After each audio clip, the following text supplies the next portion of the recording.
These are some of the most influential Canucks to come out of the Great White North. Happy Hunger Game, and may the odds be ever in your favor. Welcome to WatchMojo.com, and today we're counting down our picks for the top 10 iconic Canadians. Modern day warrior, mean strides. This time show you mean pride.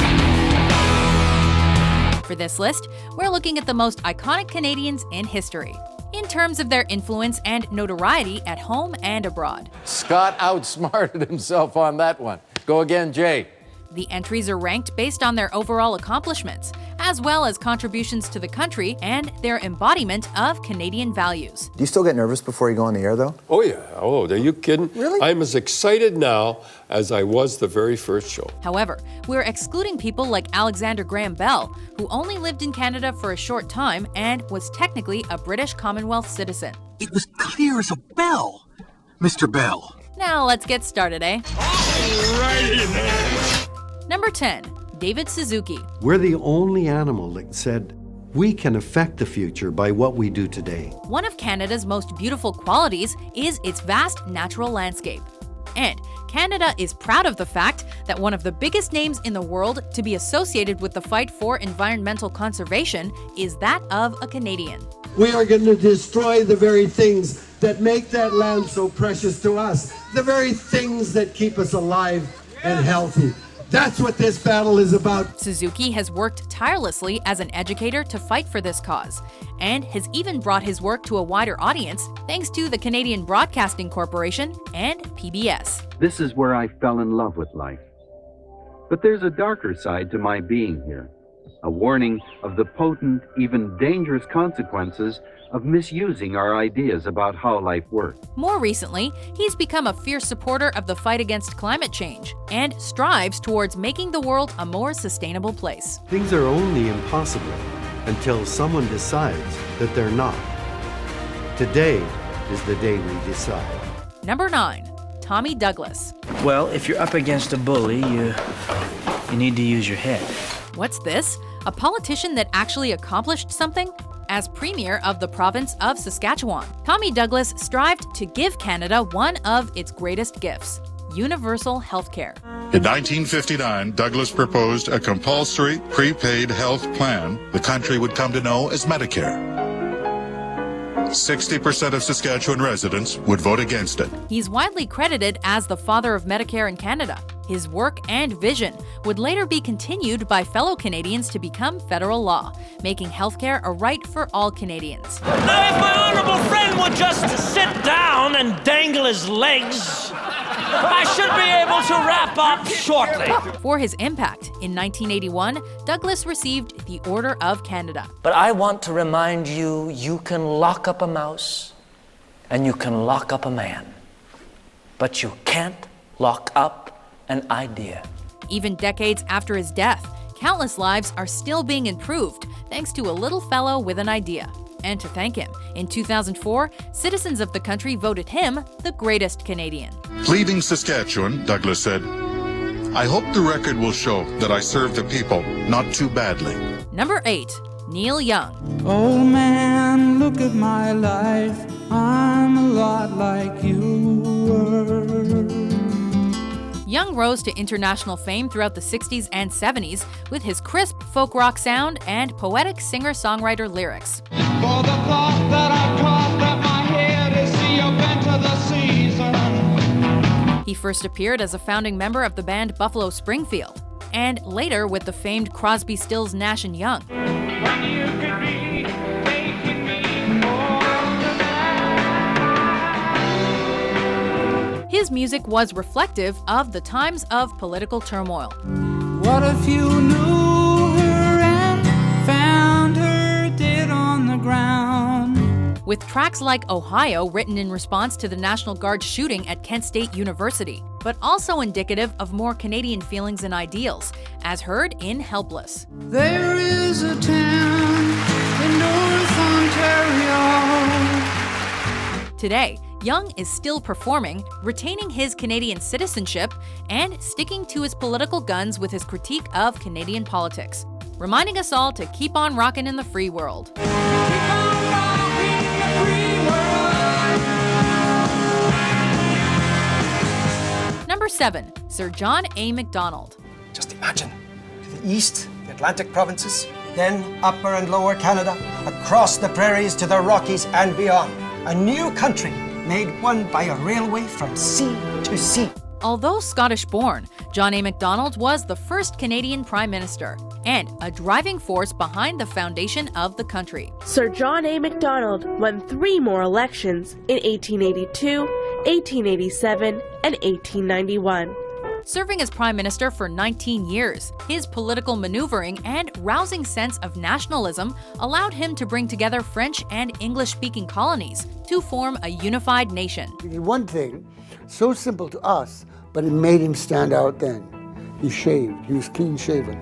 All men then in public life had big, bushy beards. He further helped to keep the country connected by getting the Canadian Pacific Railway underway. As a consequence of his tragic personal life, Macdonald became a heavy drinker for much of his life. While criticized at the time for being an alcoholic womanizer, he is well remembered today for being one of the principal fathers of Canada. Gentlemen, the time for union is now. I ask you to take the dare. Number 6. Céline Dion. I can't believe I've been touched by an angel with love. Canada has so many great singers for such a small population, from Bryan Adams to Shania Twain.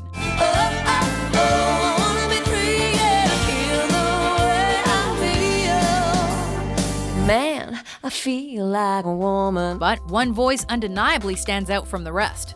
By the age of 22, Dion was already a star in her home province of Quebec, having built an impressive francophone body of work.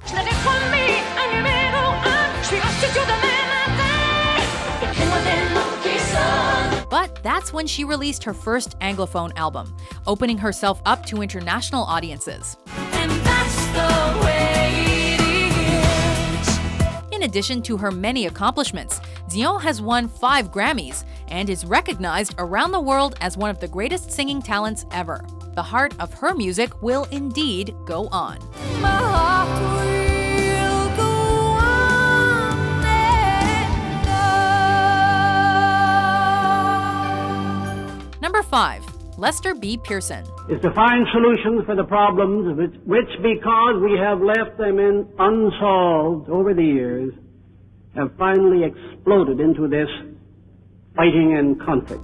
A politician who did many valuable things during his career, Pearson achieved one of his greatest accomplishments in 1956 when, as Secretary of State for External Affairs, he successfully helped resolve the Suez Crisis, for which he received the Nobel Peace Prize.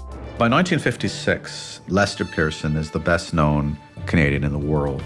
Later becoming Prime Minister, his minority Liberal government introduced student loans, kept Canada from entering the Vietnam War, abolished the death penalty, and federalized Tommy Douglas's work by introducing universal health care. But the actual process of negotiation at times must be done quietly. As if that wasn't enough, next time you think about how awesome Canada's flag is, you can thank him for that too. We have a special association with Europe, with Great Britain and with France, and we are North American. So we can talk to both sides in their own, not only their own language, in their own accent. Number 4. Jim Carrey. Guess you didn't see that coming. Sure, when it comes to Canadian comedians, Mike Myers is an obvious contender. Well, that's just groovy, baby. But not many can compete with Rubberface himself. Carrey worked in stand-up and appeared on television before rising to stardom through classic roles like Ace Ventura. Would you like an ashtray? I don't smoke. It's a disgusting habit. And Stanley Ipkiss in The Mask.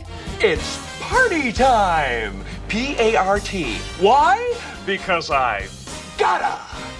Leaving his mark not only on Canada, but also on the American film industry, he then showed us he could pull off a serious side of acting with The Truman Show.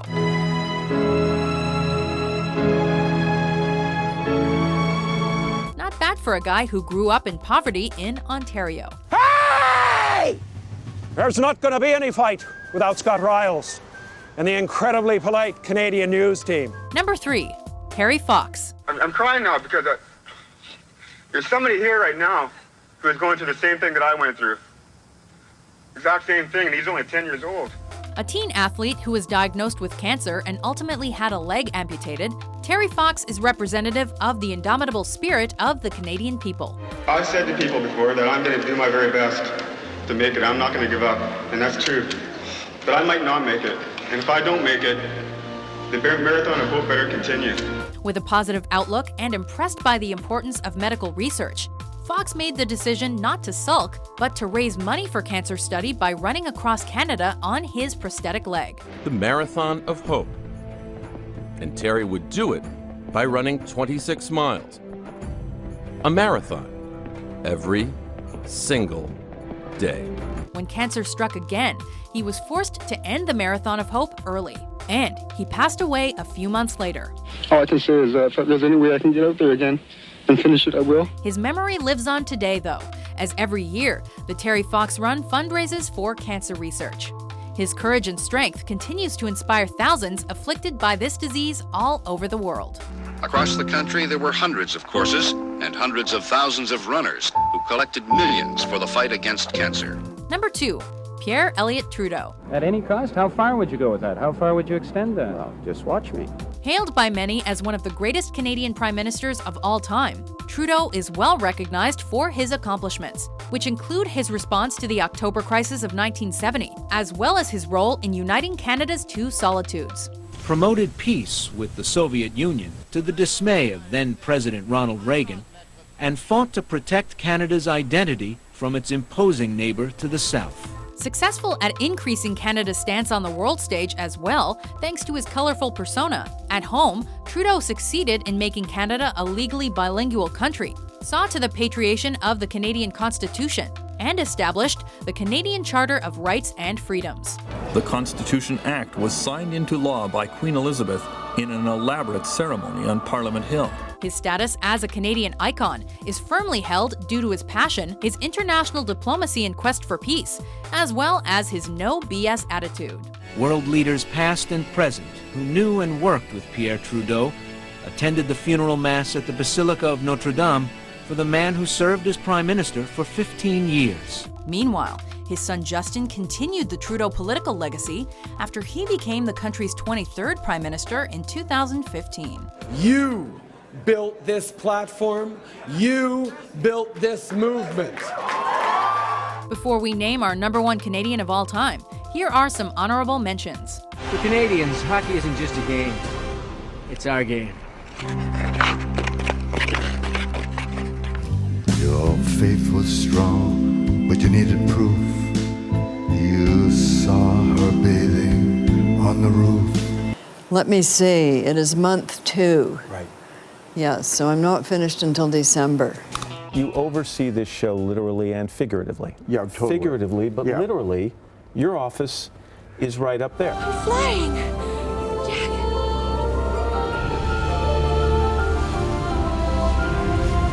What comes first? The hundreds of thousands and millions of Rwandans?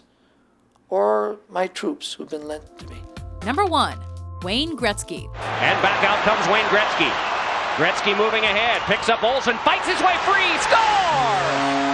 As hockey is Canada's unofficial national pastime, the country spawned some phenomenal players, including Maurice Richard, also known as the Rocket. That night, Richard not only succeeded in joining the historical greats of Canadian hockey, but he also reached the high point of his career. However, only one ever earned the nickname the Great One. And now he'll receive the Stanley Cup and listen to this crowd at the Northlands Coliseum. The Edmonton Oilers. The man who wore number 99 on the ice is hailed as the greatest hockey player of all time, and rightfully so. I remember when you were traded from Edmonton Oilers to the Kings, it was a phenomenon that I can't think of anything comparable in sports. Still holding 60 NHL records even this long after his retirement in 1999. Gretzky is such an icon, he was one of 4 Canadian athletes tasked with lighting the Olympic cauldron at the 2010 Vancouver Winter Olympics.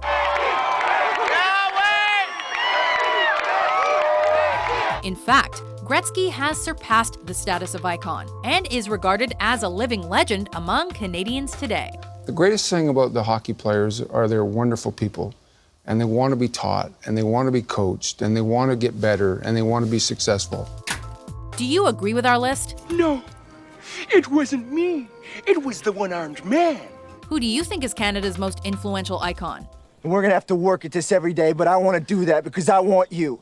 I want all of you, forever, you and me, every day. For more top 10s about great citizens published every day, be sure to subscribe to WatchMojo.com. And there's a time to act. And this, gentlemen, is no time to think.